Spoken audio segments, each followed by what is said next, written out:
தயவு செய்து மன்னிச்சிருங்க. தெரியாம வளர்த்தனமா நாய்க்கு சாக்கு வச்சுட்டாங்க. வயிற்றுல இருந்த கருவும் கலைஞ்சிருச்சு. வயிறாவா சாமி எனக்கு தந்துருச்சு. கடைசியா நான் செஞ்சு ரொம்ப பெரிய தப்பாகி போச்சு. 10 பேர் காலையும் உயிர்த்து ஒரு 5 நாளைக்கு முன்னால் ஒரு வீடியோவை பார்த்துட்டு உங்கள்கிட்ட அதை பற்றி பேசியிருந்தேன். அதாவது சாப்பாட்டில் கரண்ட் ஷாக் கொடுத்து அதை நாய்களுக்கு வச்சு அது சத்தம் போடுறத பார்த்து ரசித்த ஒரு ஃபேமிலி அப்படின்னு நிறைய பேர் அதுக்கு திட்டியெல்லாம் கமெண்ட் போட்டிருந்தீங்க. இப்போது நீங்கள் பார்த்தது அந்த நபர் தான், அந்த கரண்ட் ஷாக் வச்சார் இல்லையா, அவர் தான். என்ன சொல்லியிருக்காரு அப்படின்னா, என்னுடைய வீடு இதுதான், என் மனைவி இவங்க, என்னுடைய குழந்தைங்க இவங்க, என்னுடைய மனைவி வயிற்றில் இருந்த கரு கலைஞ்சு போச்சு, எல்லாரும் என்னை மன்னிச்சுக்குங்க, நான் செஞ்சது மிகப்பெரிய தவறு, இனிமேலுக்கு இது மாதிரி நான் செய்ய மாட்டேன், யாரும் செய்யாதீங்க அப்படின்னு சொல்லி எல்லாருக்கு முன்னாலேயும் காலில் விழுந்து வணங்குற மாதிரியான ஒரு மன்னிப்பு வீடியோ ஒன்று வெளியிட்டிருக்காரு. அதை பார்க்கும்போது மனசுக்கு கஷ்டமாக இருக்குது. தப்பு செய்யாதீங்க அப்படின்னு சொல்கிறதுக்கு தான் நம்ம எல்லாருக்கும் மனசு வரணுமே தவிர மனசார மன்னிப்பு கேட்குறாரு. அவர் அழுகிறாரு.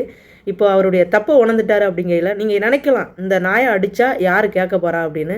நிச்சயமாக அதுக்கான தண்டனை உண்டு அப்படிங்கிறத நீங்களும் தெரிஞ்சுக்கணும், பார்த்தா புரிஞ்சுப்பீங்க அப்படின்றதுனால தான் இந்த வீடியோவை நான் உங்களுக்காக பதிவிடுறேன். காலையிலேயே அவர் மன்னிப்பு கேட்டார் அப்படின்னு நான் சொல்கிற இந்த வீடியோவை முடிஞ்சால் ஷேர் பண்ணுங்கள். அப்படி இல்லை அப்படின்னா அவர் மன்னிப்பு கேட்ட அந்த வீடியோ உங்கள் கண்ணில் தென்பட்டுதுன்னா அதை நீங்கள் தாராளமாக ஷேர் பண்ணுங்கள். ஏன்னா இதை பார்த்துட்டு ஒரு 10 பேர் இது மாதிரி பண்ணுனா நமக்கு இந்த மாதிரி தண்டனை கிடைக்கும் அப்படின்றத இந்த புரிதல் வரணும் அப்படிங்கிற நோக்கத்துக்காகத்தான் இந்த வீடியோக்களை நான் ஷேர் பண்ண சொல்கிறேன்.